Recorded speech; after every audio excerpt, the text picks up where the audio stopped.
defesa dessa instituição, né? E eu fico muito feliz em retornar para esse lugar e ver que é um lugar que avançou muito.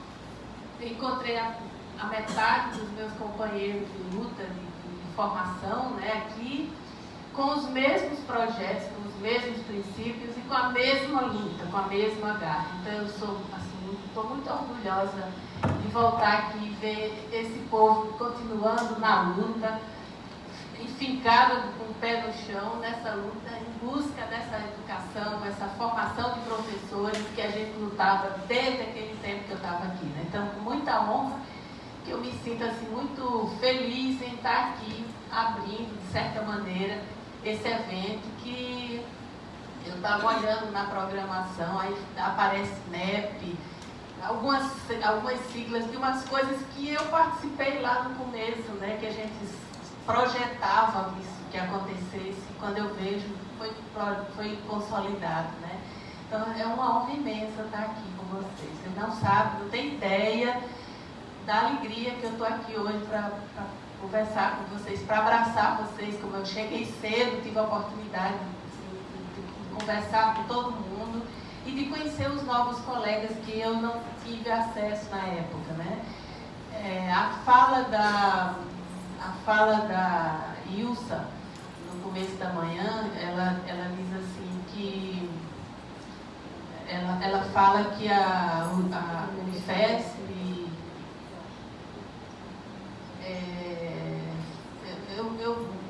está feliz porque recebe, está comemorando os 25 anos e que fez essa construção.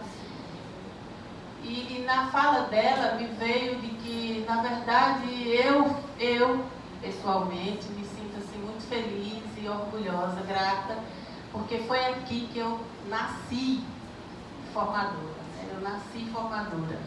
Desde quando eu cheguei aqui em 96, eu cheguei para ajudar na formação, mas eu fui muito mais privilegiada no sentido de que eu consegui me formar aqui dentro dessa instituição, com essas pessoas trabalhando comigo, me ajudando a pensar a docência e que me ajudou, me deu forças. E o contexto da época também me ajudou a lutar, a brigar em prol dessa melhoria dessa qualidade. Eu sempre pensei que a gente não podia pensar na formação dos professores também se não pensássemos nas nossas próprias formações. Né? Então, eu quero dizer que eu também fui forjada nesse ambiente e que me sinto muito grata por ter tido a oportunidade. Eu acho que são raras as pessoas, os educadores, que podem dizer isso e nós, esse grupo que está aqui, pode levar consigo essa história de que fez parte também, que aprendeu com essa instituição. E que o que eu sou como professora, parte dessa estrutura foi feita no Instituto Kennedy. Então não vou nunca esquecer desse lugar. Muito obrigada. Bem, eu escrevi um texto, porque essas coisas assim a gente precisa usar com uma certa formalidade, né? Mas eu acho que não vai dar certo eu falar, eu escrevo o que eu escrevi. Queria até me ater ao texto, mas o tempo não vai me permitir isso. E eu sei muito bem quando chega a hora que o cansaço bate, as pessoas ficam querendo ir embora, né? Então, eu vou tentar ser breve na minha fala, vou ser breve, vou tentar, vou ser breve. E quem sabe outra oportunidade a gente possa vir com mais tempo e conversar mais, né, sobre isso. Enquanto eu estava conversando com os colegas, vinha em mente alguns projetos e eu quero colocar esses projetos em prática, fazendo o vínculo da Universidade de Brasília com o Instituto Kennedy. Acho que a gente ganha muito com isso. Eu digo a gente ganha, tá? Eu tenho e eu posso fazer isso como professora lá da UNB, e a gente pode fazer esses vínculos e a gente não pode demorar muito, né? Então é uma forma de nos ajudar lá na UNB, né, para aquilatar a formação de professores, como uma forma que eu penso de também ajudar o IFESP na força que ele já tem, né, de tentar mostrar para além do RN, né, para além do RN. Não estou dizendo que eu tenho esse poder todo, mas assim, quem é professor universitário, eles têm mais espaço, né, do ponto de vista institucional, legal, e aí a gente, é nesse momento que a gente tem esse desejo, até porque eu sou daqui, né, então sendo daqui eu posso fazer isso e eu quero fazer isso, né. Amores, é o seguinte, quando eu pensei, a Márcia me convidou e me deu esse tema para discutir identidade profissional, diversidade e direitos humanos, desafios na formação docente. Aí eu fiz a inversão, né? Eu comecei com a formação docente, só que falando de formação docente, eu precisava primeiro falar do aniversariante, né? O Instituto Kennedy. E para falar do Kennedy, eu quis fazer uma retrospectiva histórica, não no sentido de contar detalhadamente o que aconteceu, só queria fazer esse estudo em casa, enquanto preparava o texto, eu percebi o quanto o Instituto Kennedy, ele tem suas raízes fincadas de muito longe, né? Eu acho que vocês sabem disso, porque de onde eu extraí foi da tese da Luciene Chaves, que ela foi minha parceira aqui, colega de pesquisas, a gente estudava juntos, e ela remonta o tempo da escola normal. Ela, claro que fala da escola normal e termina no Kennedy, mas para mim o Kennedy é desde 1908. Então, quando vocês comemoram os 25 anos, vocês estão comemorando 25 anos do Instituto Kennedy, no sentido de que a partir do momento em que ele entra nessa instituição e que ele vem a assumir a docência superior, o ensino superior. Mas para além de ser ensino superior, o Instituto Kennedy ele carrega uma história consigo, um know-how de formação docente, seja qual for o nível, né? Desde 1908. Então, e o Kennedy, é engraçado que o Instituto Kennedy, a gente fala das nossas lutas aqui, né, desde 96, desde 94, as nossas lutas, mas o Instituto Kennedy vem, essa escola de formação, ela vem lutando desde 1908, né, quando ela procura espaço em escolas, em escolas estaduais aqui no Rio Grande do Sul, em Natal, para se instaurar e poder desenvolver a sua prática, a sua formação nos altos padrões da época, né? Então, a partir do movimento Escola Novista, traz esse ideal para o Rio Grande do Norte, e o Rio Grande do Norte é o primeiro que abraça essa ideia e implementa isso. É claro que a escola normal ela vem nessa luta desde 1908, passa em 50, 51, 56, 60, e o curioso, e esse movimento, às vezes a gente pensa assim, é só os últimos governos que a gente vem apanhando, né, na formação, e especialmente o Instituto Kennedy. Mas o Instituto, a formação de professores, ela vem sendo alvo de manobra, de lutas, como se fosse um objeto que vai sendo, né, empurrado daqui e dali, desde muito tempo, e os governadores, eles usavam a bandeira da formação como instrumento de interesses políticos deles, né? Então, uma coisa que eu também percebi muito é que os governos, Aloysio Alves, né, o governo Aloysio Alves, que era um governo próximo da era militar, né, da ditadura militar, ele é muito curioso a manobra que ele faz para conseguir atender aos dois lados, né? Então ele precisava do recurso do ZEI, né? E ao mesmo tempo ele queria Paulo Freire aqui no Rio Grande do Norte. E ao mesmo tempo ele queria investir na educação de professores, né? Então ele tentou fazer essa manobra, e aí quando ele consegue, né? Mas ele consegue com as custas muito altas, né, que ele vai para o exílio, mas a luta vai continuando até chegar hoje, né, com a nossa governadora, que me deixa assim, muito feliz, porque ela, para mim, como pessoa, como professora que me forjei aqui, né, me forjei aqui, ela me representa muito bem, porque ela circulava por aqui, pelos nossos corredores, como membro do sindicato, ela entende a nossa causa, ela conhece a nossa luta.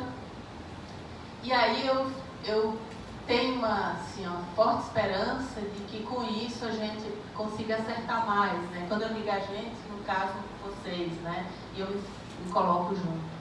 Então, o histórico do Instituto Kennedy, e até o nome Kennedy, às vezes eu pensava assim, por que esse nome?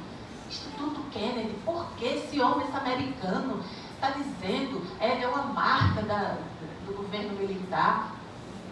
Mas o Kennedy foi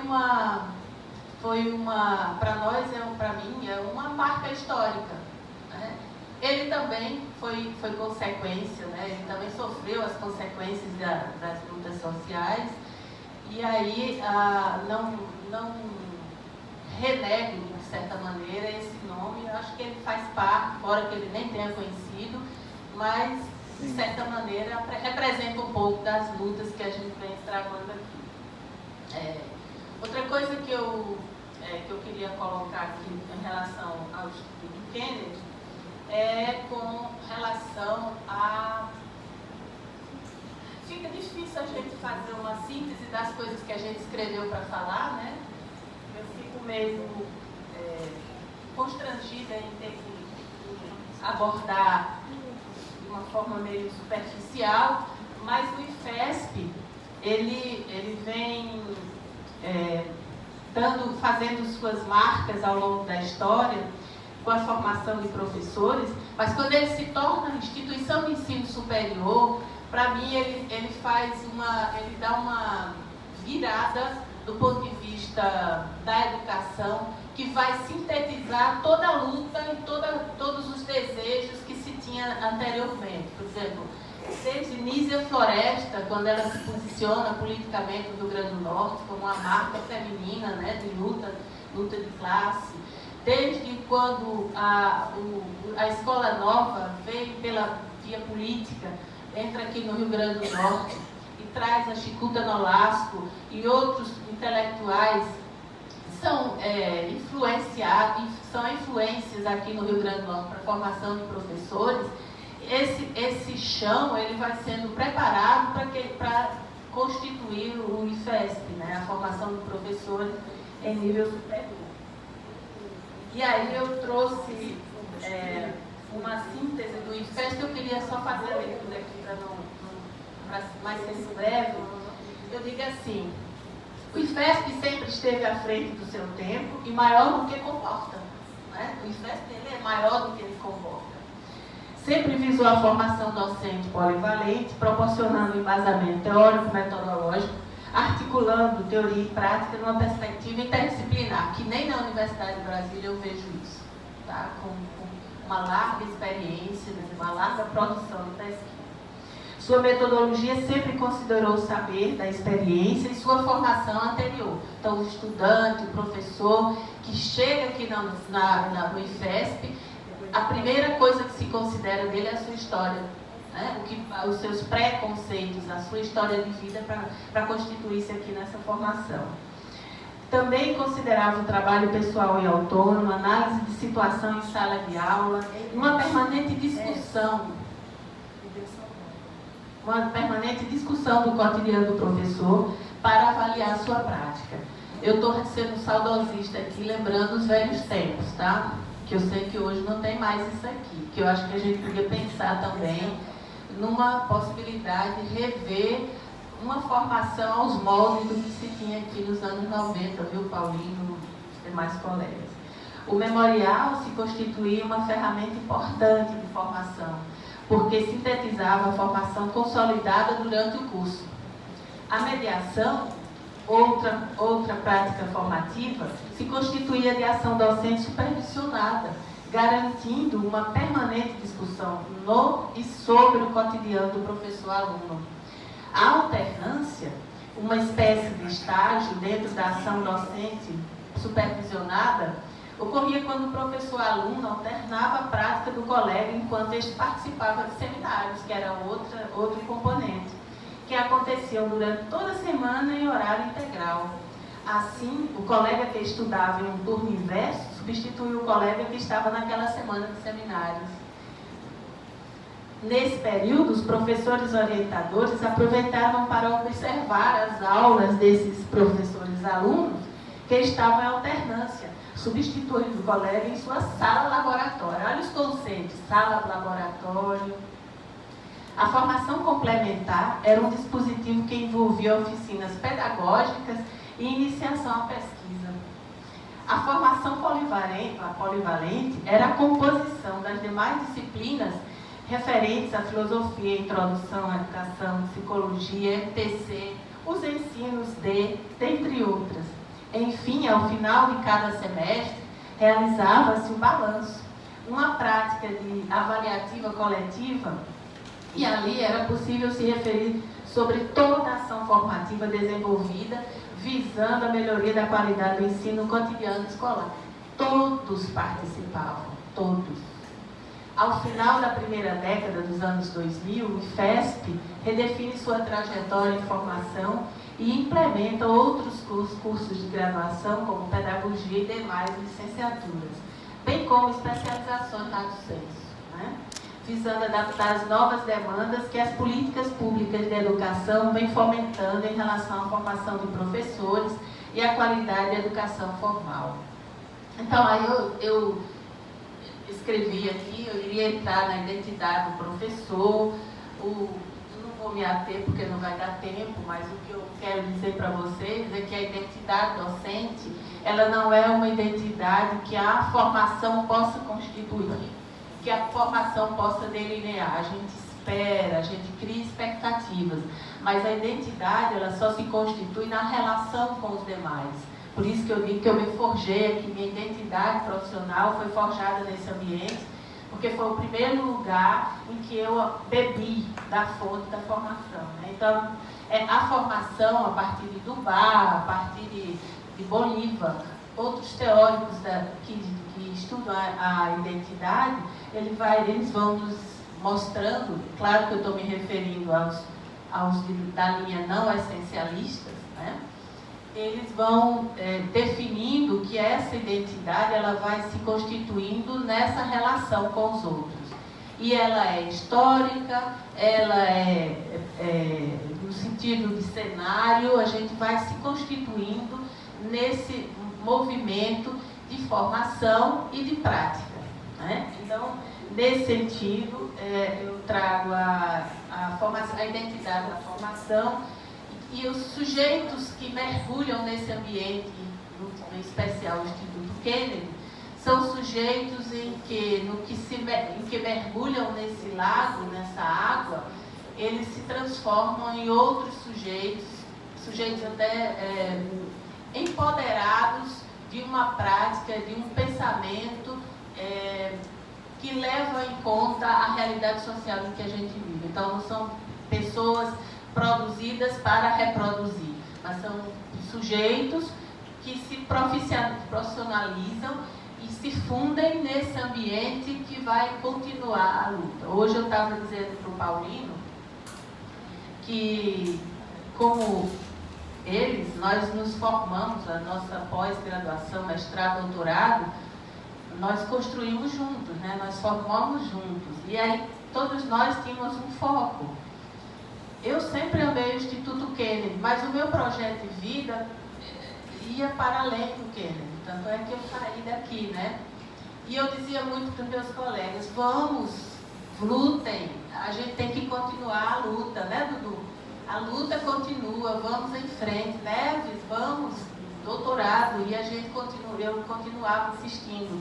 Quando eu volto hoje, né, e vejo os meus colegas, Márcio, William, Paulino, Claudete, Neves, Eduardo, os velhos companheiros do passado, né, porque o Kennedy renovou muito, tem muitos colegas recentes, que eu não tive a oportunidade de conhecer, quando eu vejo eles aqui, eu entendo. E aí eu abaixo a cabeça e cumprimento os meus colegas que decidiram continuar na luta, né?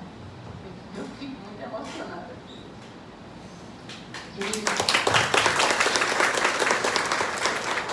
Entendi por que vocês ficaram aqui e sou muito orgulhosa de saber da luta que vocês mantiveram aqui e continuaram. A gente sonhava que a direção do Instituto Kennedy fosse nossa, no sentido de gente da casa, e hoje eu vejo que ela é da casa, né, de gente da casa. Eu vejo a consideração que os altos escalões do Estado têm para o Instituto Kennedy, a representatividade que ele tem no ambiente educativo do Rio Grande do Norte, né, representante dos conselhos e tudo mais.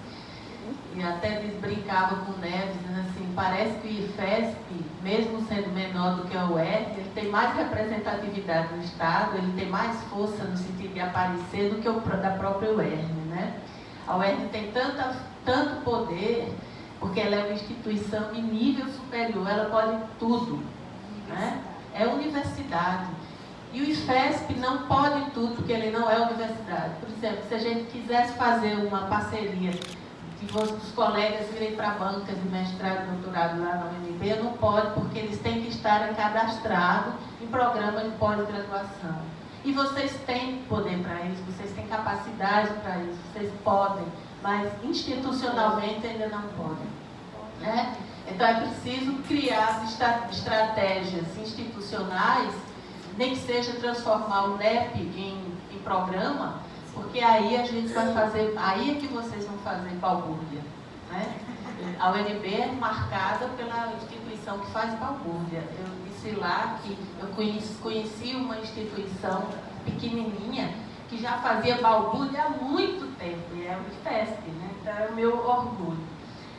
Eu queria que você passasse aí o slide, eu vou só passar, não vai dar para ler. Isso aqui foi a origem, né, da identidade do Kennedy, desde 1908, veja dos lugares que a formação de professores foi passando, né? A Escola Normal de Natal, em 1908, depois o Instituto de Educação de Natal, em 1950, aí vem 65, esse espaço aqui, e em 94 virou o Instituto de Formação Presidente Kennedy, né? Então já com essa nova roupagem que esse grupo de hoje já se configura. Pode passar. Aí as instalações muito lindas, né? A mais recente é a nossa, que passou aqui o Ateneu, né? O Ateneu, interessante que a Luciane Chaves diz assim, foi destinada uma perninha do X, né? À formação de professores. E a gente, desde aquele tempo, nós temos sofrido, assim, apanhamos porque formação de professores, muita mulher, a mulher não tem direito, né? E a gente vai lutando com muita força em prol dessa formação, dessa educação de professores. Pode passar.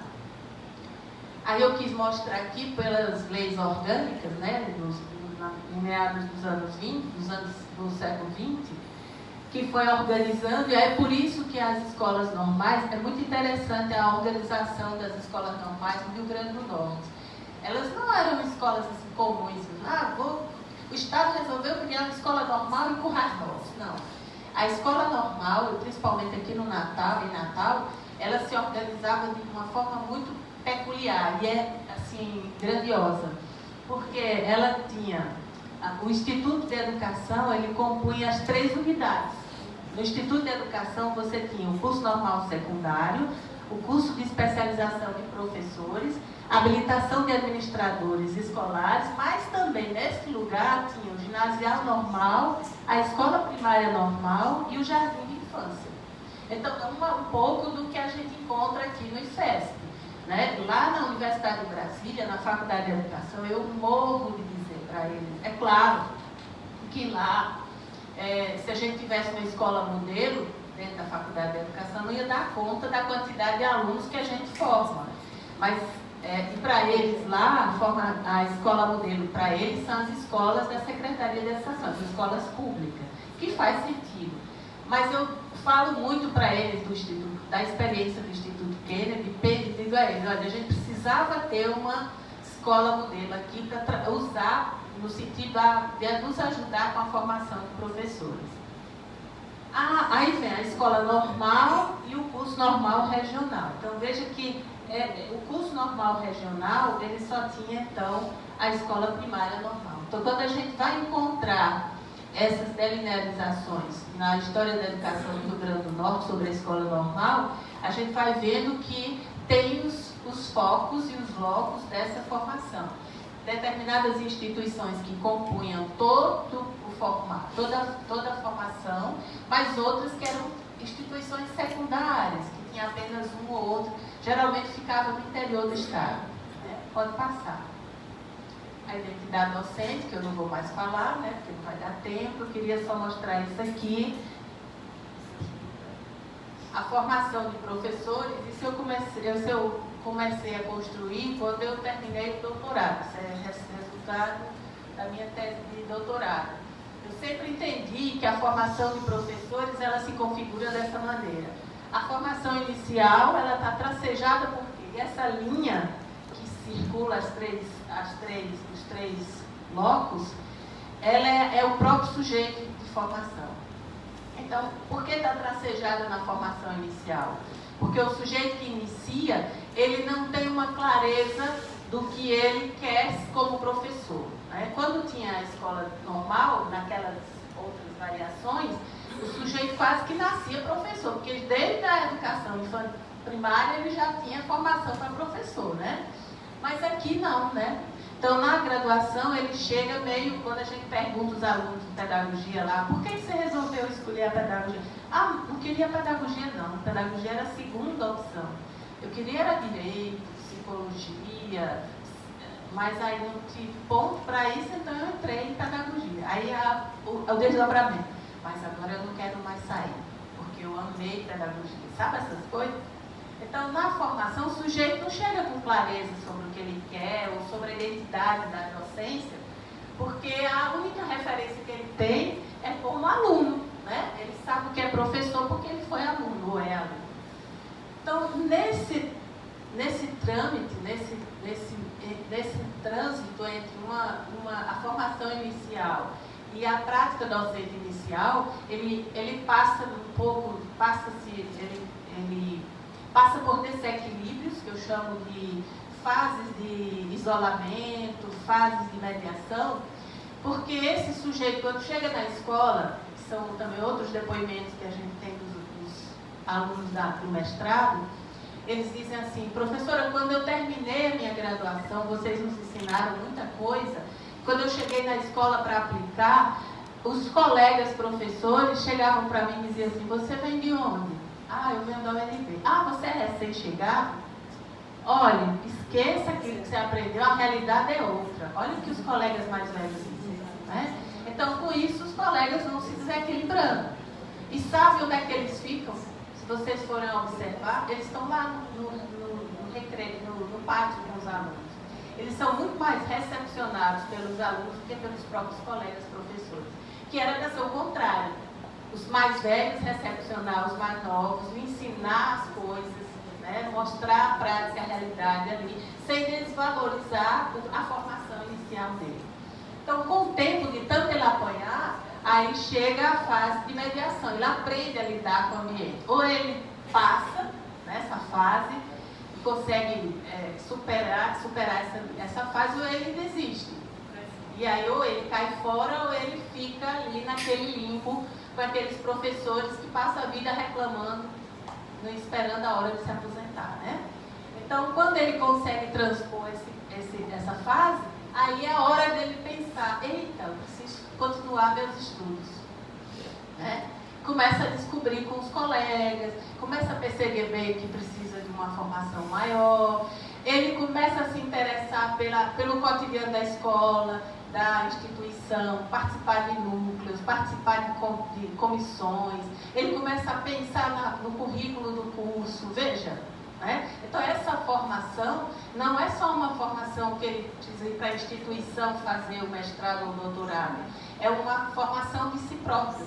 Então, ele se autoforma, né? Ramalho diz muito isso, né? Então, é preciso, quando ele percebe isso e vai para o seu desenvolvimento profissional, então esse sujeito ele vai construindo sua identidade de modo tal que ele percebe que é uma formação que não tem fim.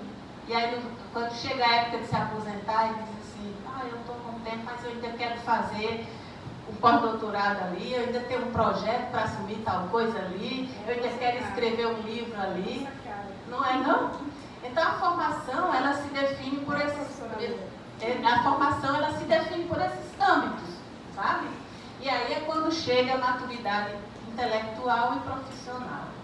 E que eu fico, assim, grata quando eu percebo, eu vejo os meus colegas, né, vivendo essa experiência nesse âmbito aqui. Não é algo linear. Parece linear, mas não é linear. É muito recheado de mediações e de contradições e que vai marcando a historicidade do sujeito e vai definindo esse sujeito como ele é dentro da realidade em que ele vive. Por exemplo, se a gente colocasse vocês e os meus colegas lá da UNB juntos, a gente conseguiria perceber distintamente os pensamentos de vocês e os deles, né? Porque a identidade deles é forjada a partir de uma realidade diferente dessa que a gente vive aqui. Né? Pode passar aqui. E agora é isso. Né? Eu ia falar do outro tema, sobre a questão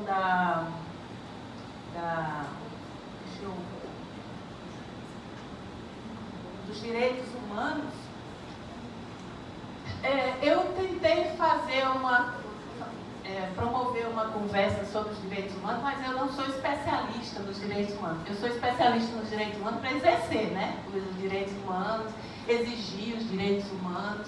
Eu não tenho estudos sobre isso, mas entendo como professora formadora que os direitos humanos eles precisam estar sendo transversalizados na nossa prática, na nossa forma de ensinar, nas nossas formações no sentido dos conteúdos que transversalizam a nossa prática e principalmente da gente exercer esses direitos humanos, no sentido de respeitar o outro, de ter uma ética, de valorizar o outro, a coletividade, o grupo, né? Então, nesse sentido que eu trouxe essa discussão. É claro que tinha mais detalhes aqui, depois eu posso até passar o texto para vocês, né? Tem umas referências, mas era isso que eu tinha, eu queria conversar mais com vocês, mas infelizmente o tempo não permite. Mas se vocês quiserem conversar um pouco, nem que seja 5 minutos, né, falar do que acontece aqui, ou perguntar, eu tenho o maior prazer em ouvir e responder a vocês. Tá? A gente faz muitas pesquisas lá na Universidade de Brasília. Eu tenho pesquisas com alunos de mestrado que pesquisou comigo, pesquisa a BNCC, a gente pesquisa sobre a educação à distância, a importância do curso de pedagogia à distância. Nós desenvolvemos pesquisas no que se refere à coordenação pedagógica. Nós desenvolvemos pesquisas sobre o BIA. BIA é o Bloco Inicial de Alfabetização que a Secretaria de Educação utiliza para trabalhar as séries iniciais. Estudamos o PENAIC, a importância do PENAIC para a formação de professores. Temos muita coisa interessante, fora a graduação, que a gente pesquisa ações afirmativas, a gente pesquisa a inclusão. Eu tenho uma aluna de graduação me orientando em iniciação científica, que ela recebeu laudo de deficiência intelectual. Ela é aluna de pedagogia, está concluindo. E ela fez pesquisa comigo sobre a inclusão. E ela se coloca como o próprio objeto de pesquisa, digamos assim, o sujeito da pesquisa, né? E ela conta a história dela, claro que a gente usou toda a cientificidade para evitar qualquer problema. E ela já foi pelo Brasil afora apresentando esse trabalho, e é uma coisa linda, ela já terminou agora, tem TCC, o TCC foi fruto desse trabalho. Então tem muita coisa legal que a gente faz. Tem uma agora no mestrado, que está pesquisando os memoriais, e eu estou querendo que ela pegue os memoriais daqui para investigar, né? Por enquanto eu tenho os meus, né? Das minhas orientandas, eu quero mais, né? Então tem muita coisa que a gente faz lá e que, se vocês quiserem compartilhar, né? É um prazer imenso, viu? Muito obrigada. Então, considerando a hora, moçada, mas mesmo assim a professora Simões disponível para responder algumas questões que vocês colocaram. Professora Marlene, por favor.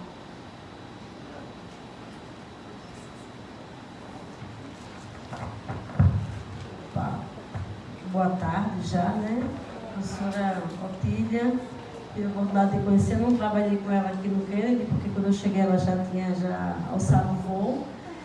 Mas nós nos encontramos na universidade, na oportunidade de fazer mestrado, e ela fazia doutorado, e inclusive fizemos até uma viagem junto para São Luís, eu acho, né? De ônibus, viu?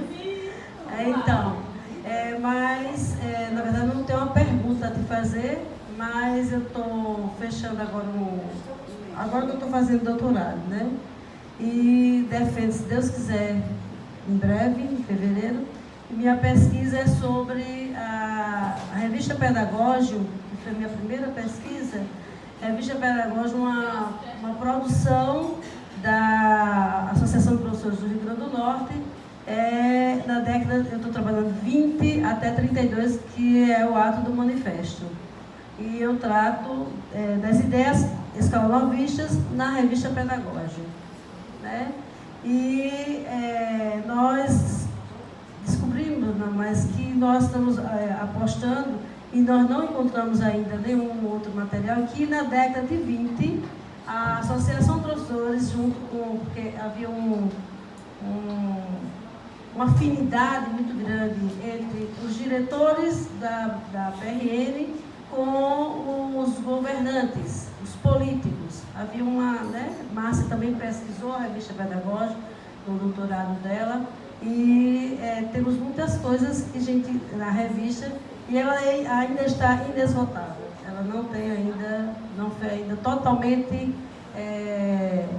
pesquisada, né? Há aspectos, por exemplo, eu estou deixando para posterior, que não deu conta de fazer agora, a década de 20 e 40, porque ela houve uma suspensão da publicação, depois ela voltou a ser publicada entre 40 a 52. Está no acervo de uma instituição que Márcia colocou, da Universidade Federal de Santa Catarina. Eu tenho xerografada também. Márcia tem uma parte digitalizada, e a gente tem esse material.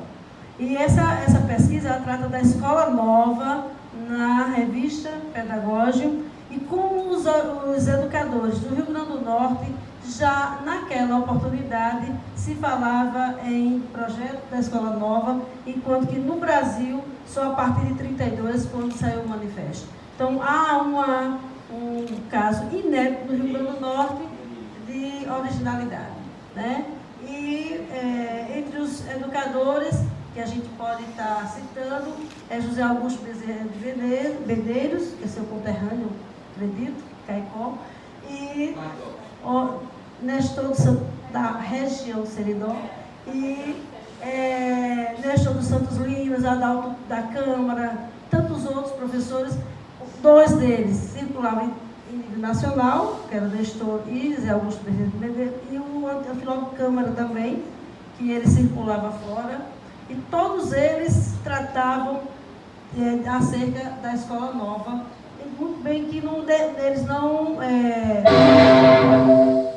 eles não nominavam escola nova, mas a gente encontra elementos da escola nova lá dentro do discurso, lá dentro das propostas. Então, quando você falou, eu digo, vou lá vender meu peixe também, que é assim como o de Márcia. Obrigada.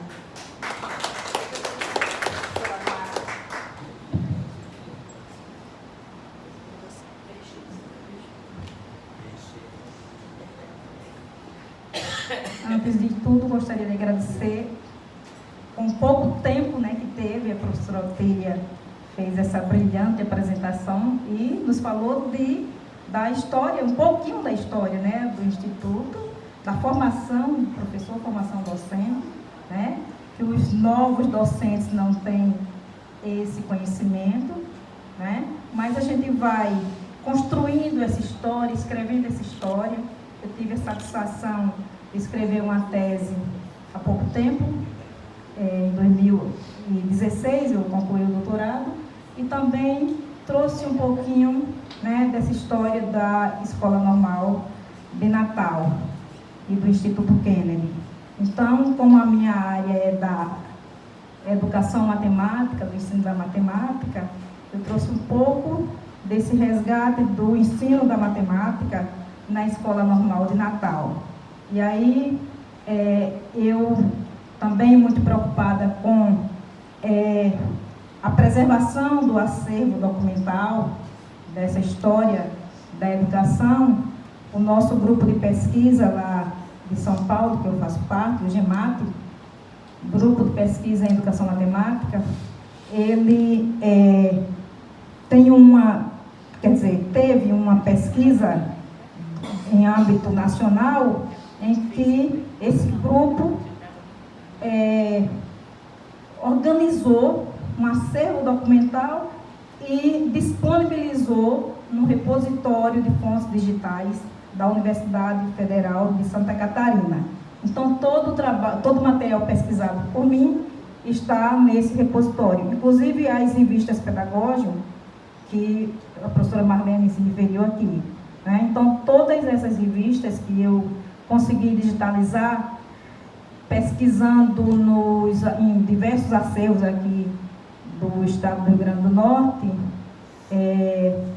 eu acho que um número de umas 15 ou 20 revistas foram digitalizadas por mim e estão nesse repositório para quem quiser ter acesso, tá? Repositório de fontes digitais da Universidade de Santa Catarina. E outros documentos, e muitos documentos referentes ao ensino da matemática. Livros didáticos da época, do início do século passado, estão lá também nesse repositório. Material da prática pedagógica, professora Otília, do ensino primário, né, de professoras aqui da Escola Normal, da década de 50, também está lá, e eu trago um pouco dessa trajetória de formação na minha tese. Então, para quem quiser ter conhecimento, gostaria de dizer que é muito importante, né, sua presença aqui e compartilhar conosco também esse interesse, né, de fazer parcerias, né, para a nossa formação docente aqui no Instituto Kennedy. Então, era isso que eu tinha a dizer e depois a gente vai conversando. Seu texto a gente pode publicar nos anais do evento, né? Então, todos vão ter acesso ao texto completo nos anais do nosso evento. Mais uma vez, obrigada e obrigada a vocês também.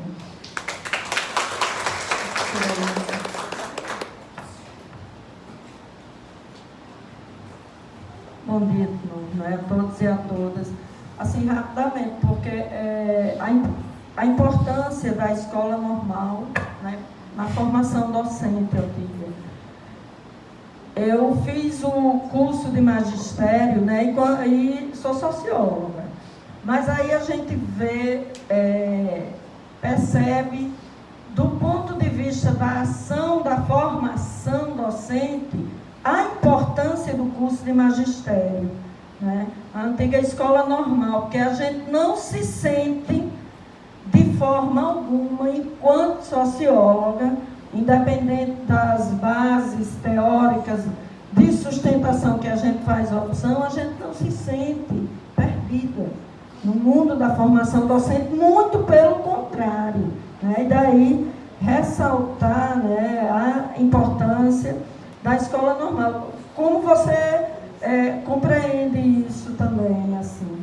Aí, para finalizar, mais assim, é um paradoxo, mas é um pouco de brincadeira ainda, porque ele brincou comigo a semana passada. Ele está aposentado da UNB, mas eu acredito que você conhece João Monlevade, né?